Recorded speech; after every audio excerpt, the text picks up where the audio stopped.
नमस्कार दोस्तों, हमारा आज का टॉपिक है माँ का बुढ़ापा। मुझे अगले संडे को किटी पार्टी में जाना है। सुदेश, तुम जानते हो मेरी फ्रेंड किटी पार्टी में कितना सज सवर कर आती हैं और मैंने अभी तक शॉपिंग ही नहीं की। रागनी आईने के सामने खड़ी होकर साड़ी का पल्लू अपने कंधे पर सलीके से जमाते हुए बोली, सुदेश, इस बार मैं किटी शॉपिंग के लिए बहुत लेट हो गई हूँ और किटी के बाद मुझे कच्ची बस्ती के बच्चों के पास भी जाना है। वहाँ मैं कुछ न्यूज़पेपर वालों को भी बुलाऊंगी अगले दिन के न्यूज़पेपर में मेरी फोटो के लिए।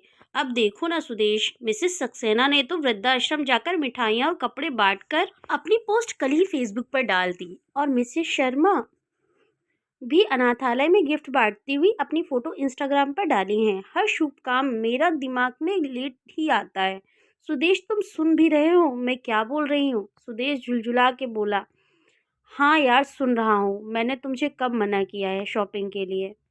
ड्राइवर को लेके चली जाती और तुम भी किसी आश्रम में दे आती जो तुम्हें देना है और अपनी नेकी करती तस्वीरें डाल देती फेसबुक और न्यूज़पेपर में।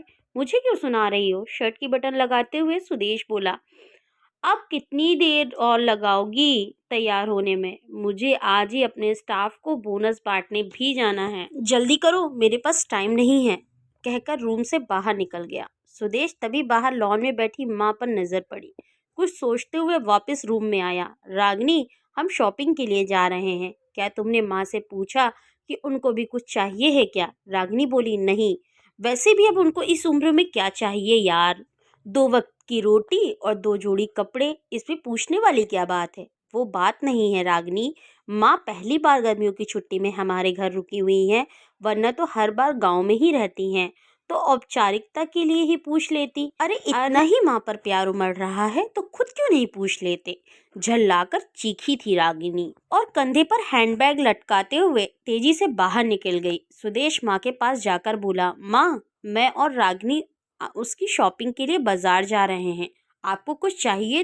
तो माँ बीच में ही बोल पड़ी, मुझे कुछ नहीं चाहिए बेटा, सोच लो माँ, अगर कुछ चाहिए हो तो बता दीजिए। सुदेश की बहुत जोर देने पर माँ बोली, ठीक है, तुम रुको, मैं लिख कर देती हूँ। तुम्हें और बहू को बहुत खरीदारी करनी है, कहीं भूल न जाओ, कहकर सुदेश की माँ अपने कमरे में चली गई। कुछ देर बाद बाहर आई तो एक लिस्ट सुदेश को थमा दी। सुदेश ड्राइविंग सीट पर बैठते हुए बोला, देखो रागनी, माँ को भी कुछ चाहिए था पर बोल नहीं रही थी, मेरी जिद करने पर लिस्ट बना कर दी है।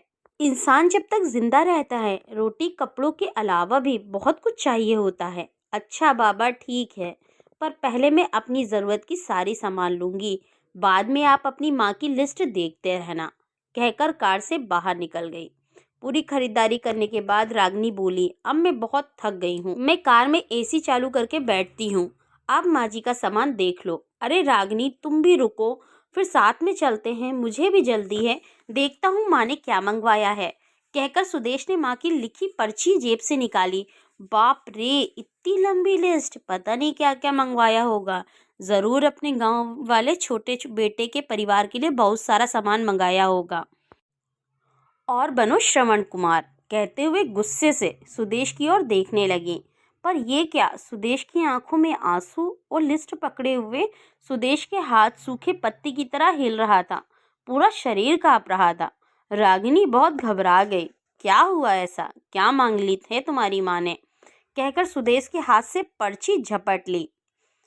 हैरान थी रागिनी भी, इतनी बड़ी पर्ची में बस चंद शब्द ही लिखे थे। पर्ची में लिखा था, बेटा सुदेश, मुझे तुमसे किसी भी अवसर पर कुछ नहीं चाहिए, फिर भी तुम जिद कर रहे हो तो, और तुम्हारे शहर की किसी दुकान में अगर मिल जाए तो फुर्सत की कुछ पल मेरे लिए लेते आना। ढलती सांझ हो गई हूँ अब मैं सुदेश, मुझे गहराते अंधियारे से डर लगने लगा है, बहुत डर लगता है पल पल मेरी तरफ बढ़ रही मौत को देखकर। जानती हूँ मौत को टाला नहीं जा सकता, शाश्वत सत्य है, पर अकेलेपन में बहुत घबराहट होती है सुदेश। इसलिए बेटा, जब तक मैं तुम्हारे घर पर हूँ, कुछ पल बैठकर मेरे पास कुछ देर के लिए ही सही बांट लिया करो मेरे बुढ़ापे का अकेलापन अपने साथ। बिन दीप जलाए ही रोशन हो जाएगी मेरी जीवन की सांझ। बेटा, कितने साल हो गए हैं बेटा तुझे स्पर्श ही नहीं किया, एक बार फिर से आ जा, मेरी गोद में रख, सर रख और ममता भरी हथेली से सहलाऊं तेरे सर को। एक बार फिर से इतराए मेरा हृदय मेरे अपनों के करीब, बहुत करीब पाकर बेटा, फिर मुस्कुराकर मिलूं मौत से गले। क्या पता बेटा अगली गर्मियों की छुट्टी तक रहूं या ना रहूं। दोस्तों, हमें अपने माँ बाप को वक्त ज़रूर देना चाहिए, उन्हें बुढ़ापे में अकेले नहीं छोड़ना चाहिए। अगर दोस्तों आपको हमारी कहानी अच्छी लगी हो तो प्लीज़ मेरे वीडियो को लाइक एंड चैनल को सब्सक्राइब करना ना भूलें। Thank you for watching and keep supporting. Bye bye.